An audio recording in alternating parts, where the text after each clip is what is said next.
மாணவர்கள் அரச நிர்வாகம் மற்றும் கொள்கை தயாரிப்பில் பங்கேற்கும் முன் அனுபவமும் பயிற்சியும் பெறுவதற்கு மாணவர் பாராளுமன்றம் உறுதுணையாக இருக்கும் என நுகேகொட மகாமாய மகளிர் கல்லூரியின் மாணவர் பாராளுமன்ற கன்னி அமர்வு குழுக்களின் பிரதி தவிசாளர் கேமமாலி வீரசேகர தெரிவித்துள்ளார். ஜனாதிபதி செயலகத்தின் பழைய பாராளுமன்ற மண்டபத்தில் நுகேகொட மகாமாய மகளிர் கல்லூரியின் மாணவர் பாராளுமன்றத்தின் கன்னி அமர்வில் கலந்து கொண்டு உரையாற்றும் போதே அவர் இவ்வாறு தெரிவித்தார்.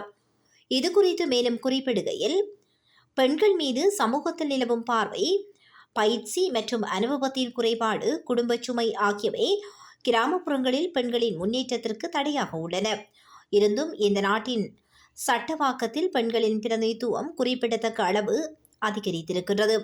உலக அரசியலில் இது பின்தங்கிய நிலையாக இருந்தாலும் அதற்கு சவாலாக அமையும் வகையில் பெண்களின் சட்டமன்ற பிரதிநிதித்துவம் அதிகரித்து வருகிறது என்றார். பாராளுமன்ற சட்டவாக்கு சேவைகள் பணிப்பாளர் எம் ஜெயலத் பெரேரா, மாணவர்கள் எதிர்கால தலைவர்களாக உருவாக ஆளுமை பண்புகள் வளர்க்கும் திட்டங்களில் மாணவர் பாராளுமன்றம் முக்கிய பங்காற்றும் என தெரிவித்தார். மேலும் பாராளுமன்ற உதவி பணிப்பாளர் KR கேரத் பாராளுமன்றத்தின் பாரம்பரியம் மற்றும் செயல்முறைகள் குறித்து மாணவர்களுக்கு விளக்கினார்.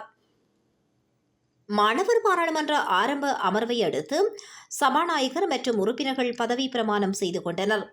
இதனைத் தொடர்ந்து மாணவர் பாராளுமன்றத்தின் ஒவ்வொரு அமைச்சரும் தங்கள் அமைச்சுக்கள் மூலம் பாடசாலையில் செயல்படுத்த விரும்பும் திட்டங்கள் உள்ளிட்ட முன்மொழிவுகளை முன்வைத்தனர்.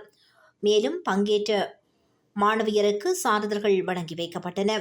இந்த நிகழ்வு ஜனாதிபதி செயலகமும் இலங்கை பாராளுமன்றத்தின் தொடர்பாடல் திணைக்களமும் இணைந்து பாடசாலை மாணவர்களுக்கு அரசியல் மற்றும் நிர்வாக அனுபவத்தை வழங்கும் திட்டத்தின் ஒரு பகுதியாக நடைபெற்றது. ஜனாதிபதி செயலகத்தின் உதவி பணிப்பாளர் மேஜர் நதீக தங்கொல்ல, நுகேகொட மகாமாய மகளிர் கல்லூரியின் அதிபர் DAD வனகுரு, குறித்த பாடசாலையின் ஆசிரியர்கள், பாராளுமன்ற தொடர்பாடல் திணைக்களத்தின் அதிகாரிகள் உள்ளிட்ட பலரும் இந்த நிகழ்வில் கலந்து கொண்டனர்.